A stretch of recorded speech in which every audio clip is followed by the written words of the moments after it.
Sebelum cucuk, jarum meter ni dia tunjuk dekat nombor 7. Lepas kita cucuk dekat tanah, jarum tu bergerak.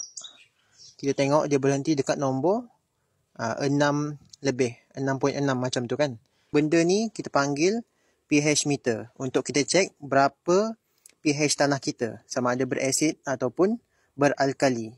Yang pernah saya dengar, meter yang paling pH yang paling bagus untuk pokok secara general adalah 6.5.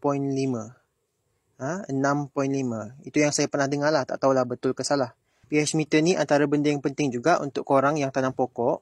Sebab kalau kita nak cek pH tanah kita sama ada berasid ataupun beralkali, kita tak ada cara lain melainkan guna pH meter ni. Kalau berasid kita boleh letak kapodolomite, dan kalau beralkali pula pun ada bahan dia. Jadi kalau korang nak dapatkan pH meter ni, korang boleh cek beg kuning dekat bawah.